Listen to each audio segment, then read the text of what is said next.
Nueva presidenta.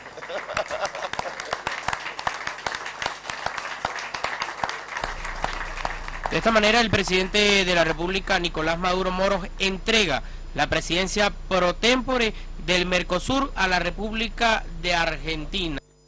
A su presidenta, Cristina Fernández de Kirchner, especialmente en la Casa Amarilla, en la Cancillería General de la República de Venezuela, en el centro de Caracas. Vamos a continuar escuchando parte de la cumbre y a la presidenta pro tempore del Mercosur, Cristina Fernández de Kirchner.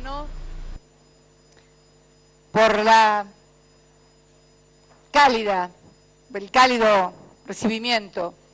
Especialmente quiero dirigirme a la juventud del Partido Socialista Unido Venezolano, que me estaba esperando a la salida del hotel cuando hoy salí para aquí, y realmente tuvieron una actitud de mucho acompañamiento, de mucha solidaridad, pero sobre todo de confraternidad militante. Me trataron como una más y realmente es un gran orgullo. Yo quiero detenerme y voy a leer algunas de las frases, más que frases, conceptos e ideas. Y lo que entiendo van a ser los grandes desafíos del Mercosur y de la región para lo que Pepe definió, y comparto plenamente con él. Me refiero a Pepe Mujica, presidente del Uruguay. Ya le digo, Pepe, por ahí alguno que me está escuchando dice de quién estará hablando. No, de Pepe Mujica, como una nueva época. Estoy absolutamente convencida, como él, que estamos ante una nueva etapa en la civilización. También estoy convencida, como él, que hay millones de jóvenes que tienen distintas maneras de comunicación, distintas formas de lenguaje, pero también vislumbro en esos millones de jóvenes, Pepe, que sienten una responsabilidad, tal vez no en la forma que la asumimos nosotros, a todo o nada.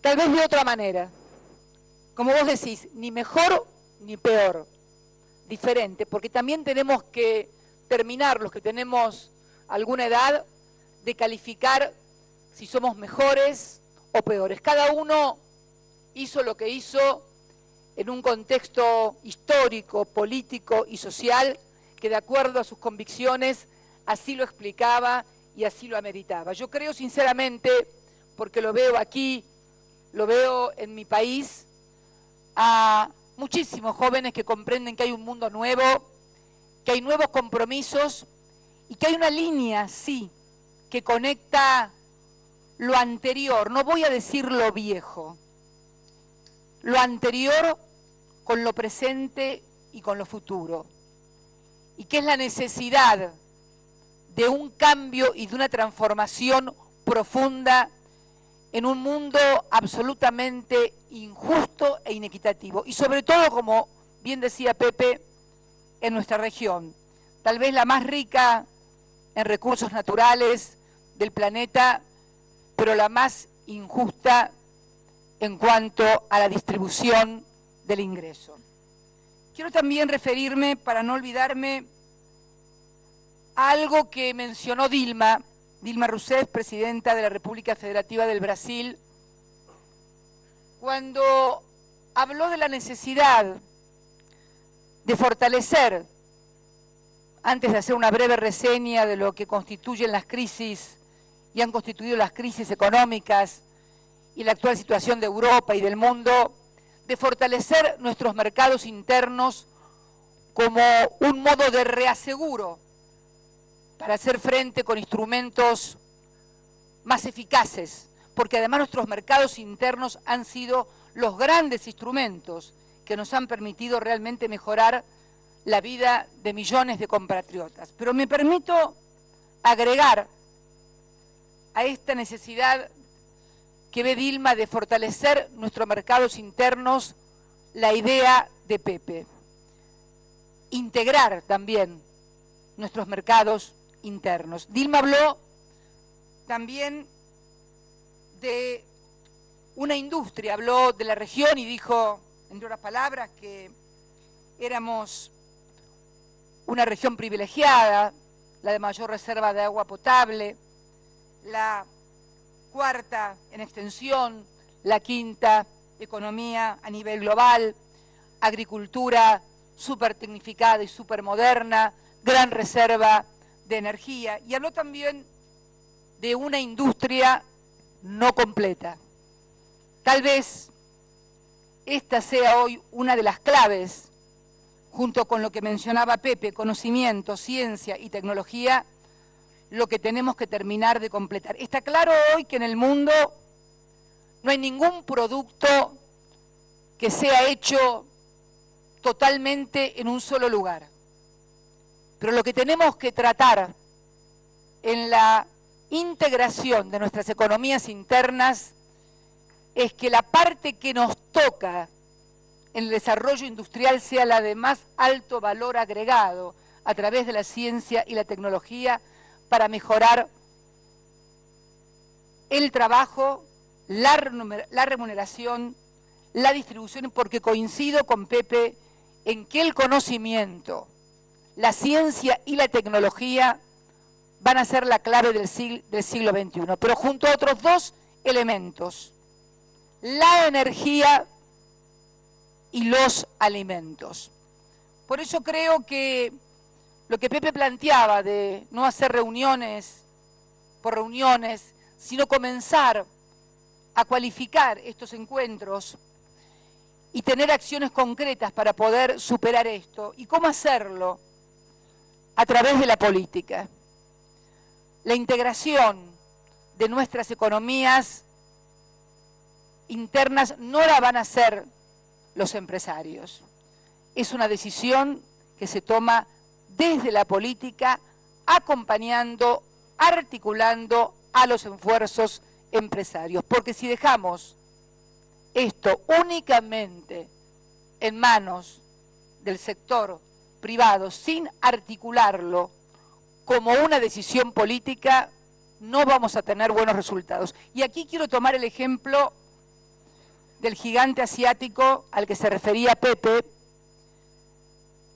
al que se planteaba el interrogante si era un lazo o era una mano. Y yo me permito, Pepe, decir que es una mano. ¿Por qué? Porque el desarrollo de ese gigante asiático no tuvo lugar únicamente porque son 1.400 millones, sino porque la economía ha estado dirigida por la política y no la economía dirigiendo a la política. Esta es la clave, porque si fuera únicamente el número de habitantes, otros países, no quiero nombrar, tienen también un número significativo que supera los 1.000 millones y sin embargo no han alcanzado el desarrollo económico, la importancia de ser el primer país exportador y de hoy ser el que, como vos bien decís, ha cambiado las relaciones de intercambio comercial. Miren, cuando Argentina, vos mencionaste a Argentina como una de las economías más importantes del mundo cuando eras muy joven. Cuando Argentina, en el año 49, fabricaba locomotoras, trenes, aviones, autos, rieles, hornos de fundición, Mao recién llegaba a Beijing después de una larga marcha y una hambruna total y una gran discusión con el otro bloque comunista que le decía que jamás iba a poder hacer una revolución con el campesinado, porque las revoluciones, la dictadura del proletariado solamente se hacía con los obreros. Y Mao les contestó que iba a poder hacer la revolución y la transformación porque había observado en la larga marcha que a los árboles de los costados de los caminos le faltaba corteza, y no porque alguien lo cortara para hacer casas, sino porque la cortaban los campesinos muertos de hambre para poder comer. Es entonces, compañeros, y si me permiten decirle compañeros y compañeras, con lo que significa, no la palabra desde lo partidario, sino desde la verdadera etimología, que es compartir el pan, es que la clave está en subordinar la economía a la política, pero no para hacer gansadas o estupideces, sino para planificar el desarrollo de un país. Porque uno de los mitos del neoliberalismo ha sido que la planificación, la intervención del Estado es absolutamente contraproducente. Bueno, yo les notifico, y no tenemos que notificar todos nosotros, que ese gigante asiático que hoy deslumbra al mundo es fruto de una meticulosa planificación y decisión, no económica, sino política, que primero decide las políticas y en base a las políticas desarrolla la economía y orienta la economía. ¿Y por qué digo que no hay que tenerle miedo a si es el lazo o si es la mano? Yo creo que viene una nueva etapa en esta etapa del mundo, Pepe. Hasta ahora fue la subordinación.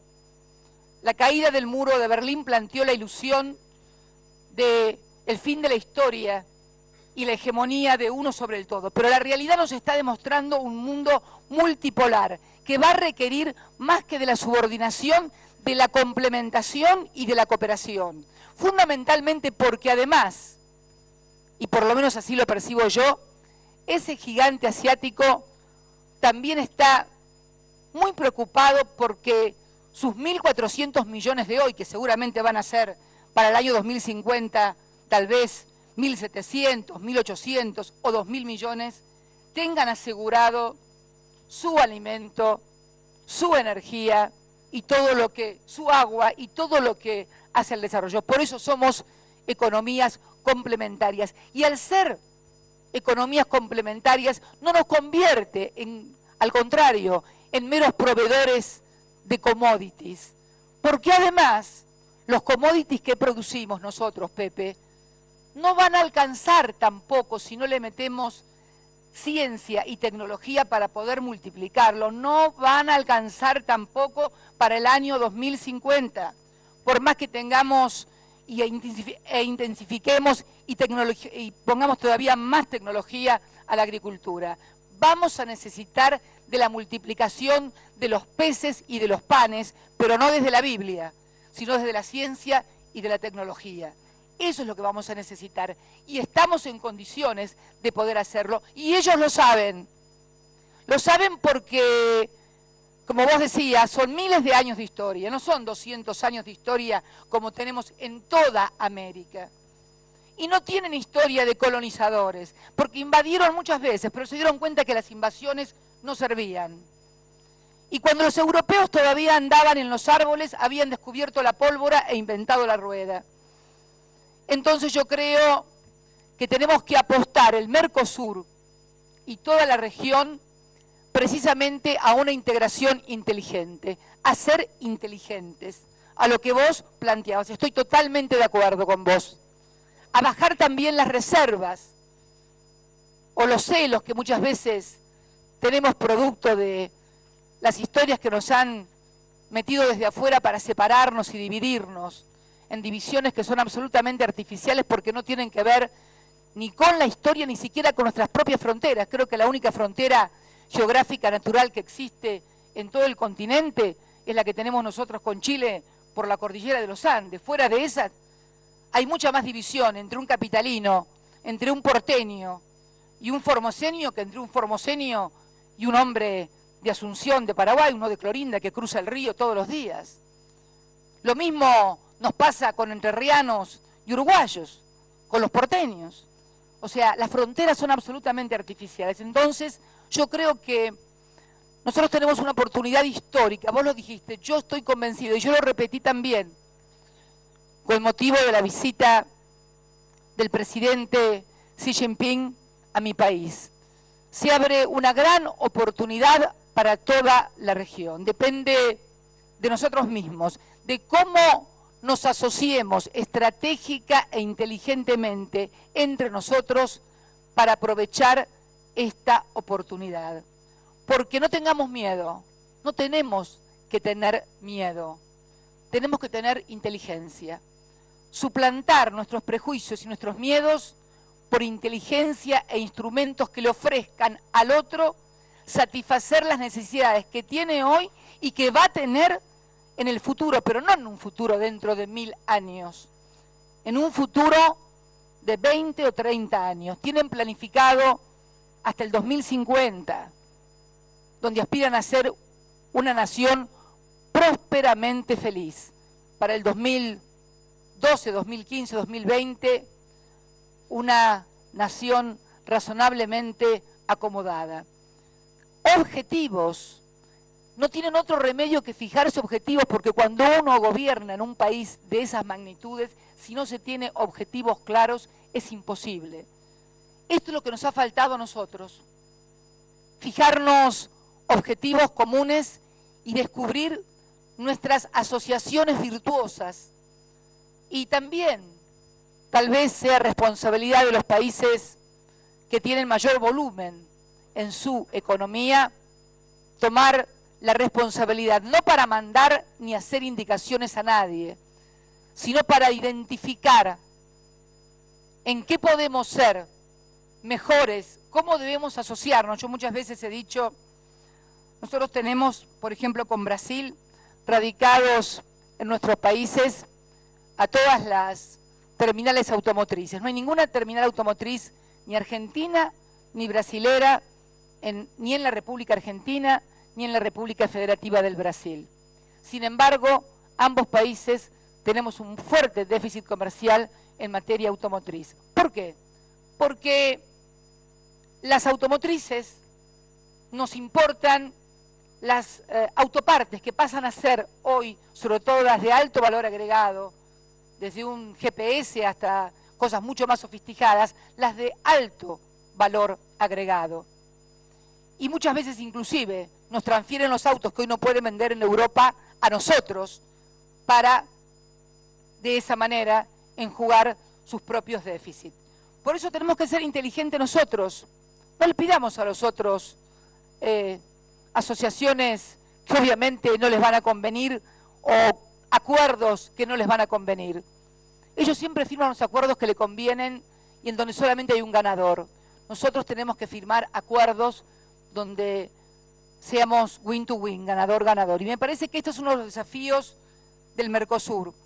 Y creo que precisamente la presencia de estos nuevos actores multipolares son una oportunidad y de ninguna manera lo podemos vivir como una amenaza, sino como una inmensa oportunidad para aprovechar estos recursos que Dios nos ha dado a los americanos del sur y también permitirles, como lo hemos hecho en esta década que ha pasado, que los que todavía no hemos logrado incorporar, los pobres que todavía no tienen su casa, su oportunidad de educación, su oportunidad de progresar, lo tengan a partir de estas asociaciones inteligentes y estratégicas. Yo quisiera finalmente hacer un llamado. Me decía Pepe nos decía Pepe a todos, nos contaba, la necesidad de juntar también las inteligencias de nuestras universidades. No solamente juntarnos los empresarios, todas nuestras reuniones cuando son o bilaterales o reuniones así, son con empresarios. Deberíamos comenzar a juntar a nuestros cerebros, a nuestras universidades, a nuestros consejos de investigadores, para ver qué tecnologías tenemos complementarias para poder avanzar, para poder, porque en esto no tengan dudas, es el conocimiento, la ciencia y la tecnología. Y si además Venezuela, con sus reservas energéticas comprobadas entre las más grandes del mundo, Brasil, Argentina, que ahora, como lo decía anteriormente, se ha comprobado que tiene las reservas de gas shale y de petróleo shale segunda y cuarta en el mundo. Agua potable, ese pulmón verde que es la Amazonía, más todo lo que somos nosotros culturalmente, más las identidades que tenemos nosotros, de una lengua común, de una historia común, de luchas por nuestras independencias, donde todos esos hombres y mujeres eran amigos y tenían una identidad común, cosa que no ha pasado en Europa. Al contrario, en Europa se mataban entre ellos, mis queridos. Fue una pelea permanente entre los unos y los otros, guerras que duraron dentro de 100 años para ver quién dominaba a quién, porque siempre han tenido espíritu de dominación y de colonizadores. Una vez, y para terminar, un periodista europeo me preguntaba acerca de los populismos en América Latina. Obviamente ya sabemos a quiénes se refería, ¿no? Por lo menos lo sospechamos. Y yo le dije que era imposible que ellos entendieran los fenómenos políticos de las nuevas formaciones políticas de la América del Sur. No lo podían comprender porque su espíritu siempre había sido el que tienen los colonizadores, el que va y domina. Nosotros no tenemos ese espíritu porque siempre hemos sido los colonizados y los dominados.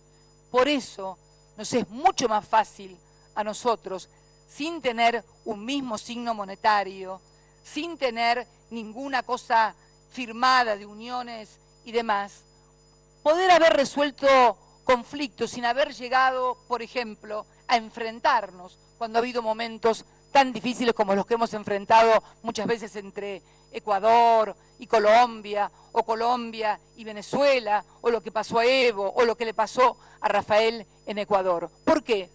Porque tenemos un espíritu que cree realmente en la cooperación y sabe lo que se sufre siendo colonizado o dominado. Tal vez otros lo saben mejor y con más sufrimiento, porque muchos de nosotros también no debemos olvidarnos que provenimos o somos nietos de los colonizadores. Pero, ojo, nuestros abuelos no vinieron a colonizar, esta es la gran ventaja.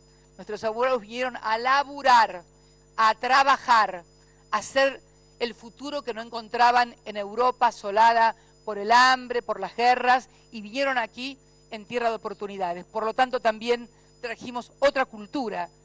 Mis tres abuelos españoles no vinieron a colonizar nada, vinieron a laburar y agachar el lomo en la tierra. Por eso tal vez eso nos dé un hándicap como dirigentes que otros del mundo desarrollado, acostumbrados a relaciones de subordinación, no tienen. Por eso, sinceramente, creo que el problema sigue siendo comprender que la integración es política y que la solución es política. Y si es política, señoras, señores presidentes y presidentas, la debemos dar nosotros, los políticos surgidos por el voto popular. Muchas gracias y vamos con otro martillazo.